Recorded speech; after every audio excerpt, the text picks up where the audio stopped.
Hi, period 1. So we're going to continue our conversation about the normal curve and the empirical rule, which if you remember from on Wednesday, we talked about how a 68, 95, and 99.7% rule. And that just divides the data up under the normal curve. So we filled in this chart here, and then we started to talk about how we could divide this normal curve up further into smaller sections. So that's what we're going to do first. So if you look at the bottom normal curve, we talked about how 68% of the data lies one standard deviation below and above the mean. So if we were to take that 68% and if we were to divide that in half, we could figure out that 34% of the data lies one standard deviation below and one standard deviation above the mean. Now we can do that for all the sections here. When we want to figure out the percent of data that lies in these two sections right here, we know, for instance, that 95% of the data lies 2 standard deviations above and below the mean. So if we subtract off the 68% and then we divide that in half so that we get each piece, we should be able to figure out that between these two sections is 27% of the data, and then dividing that by 2 gives us 13.5% in each of these sections.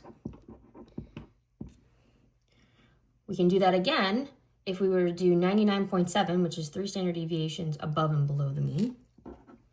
And if we were to subtract the 95, so subtracting all of this right here, then we could divide that by 2. And when we do that, we get 4.7, and then we divide that by 2, and we get 2.35. So we can say that 2.35% of the data lies in this section, and 2.35% of the data lies in that section. And I said we typically stop 3 standard deviations above and below the mean, but we also have these little sections down here because we want to talk about how the area under the curve is 1, or is referred to as 100% of the data. So each of these little sections just above 3 and below standard deviations of the mean is 0.15%. Okay, so make sure you fill that in on your table, and then you could use this to answer some of the questions that we're going to do in the homework later today. Now, something you also want to be careful with is don't assume that all data is normally distributed. Okay, not everything is. In fact, the more data that you have, the more likely you could determine if a population is a normal distribution or not. So you really want to make sure that you have a lot of data before you make that conclusion. And for our sake, you want to make sure that the problem says that you have a normal distribution before you start creating a normal distribution curve. So we're going to do the first example together. We're talking about, we have the weights of 9-ounce bags of a particular brand of potato chip, and they're telling us that it can be modeled by a normal distribution. We're also told the mean, so remember we use mu for the mean, and we're told the standard deviation, so here's our sigma, is 0.05. So that's those two pieces of information always help us to determine and create our normal curve. So that's the first thing we're going to do. We're going to sketch our normal curve, and we did this a little bit on Wednesday together on the whiteboards. So why don't you take a second and see if you could sketch a normal curve with this mean and standard deviation. So hopefully you created a normal distribution curve where you put the mean of 9.12 in the middle, and then you had to add the standard deviation, the 0.05, to get each of these values, and subtract 0.05 to get each of these values. So basically what this is saying is we're looking at a bunch of bags of potato chips, and of all the bags of potato chips that we're looking at, the average weight is 9.12 ounces. The standard deviation tells us that those bags of chips can vary. You know, they could be anywhere from 9.07 to 9.17, or anywhere between these other standard deviation values. So what we're going to do now is we have to also talk about what does the empirical rule, how can we use it to describe the different weights of the bags of chips? So we want to talk about each part of the empirical rule. So we would start with the 68%.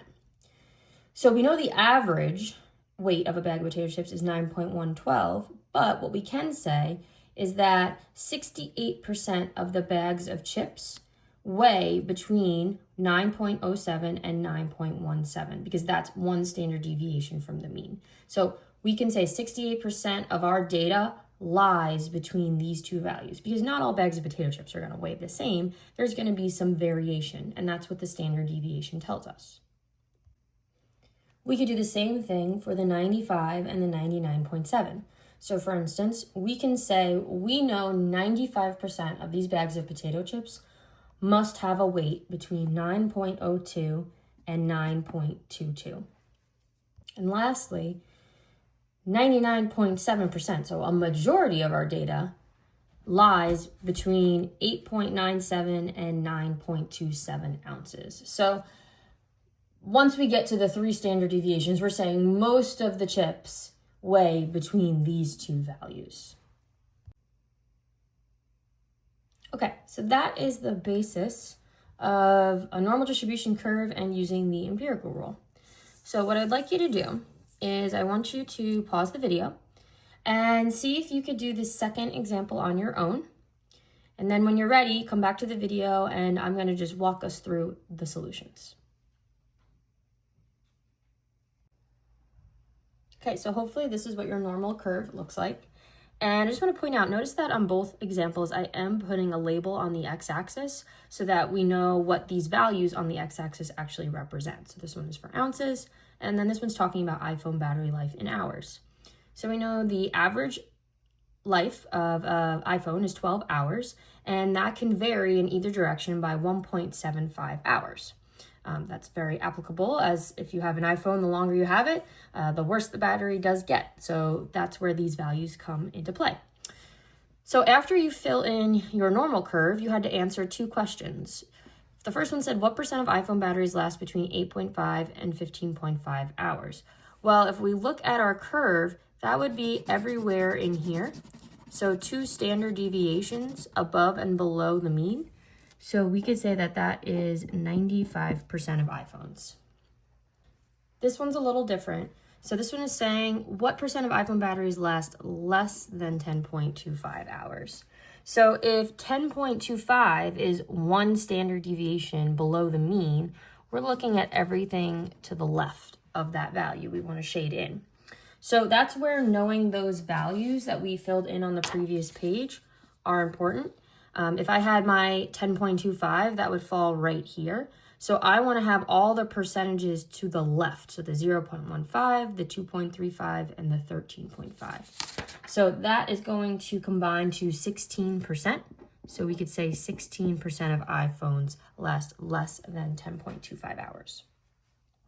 So now that we did these practice problems and filled this in, I would like you to work on homework number 1.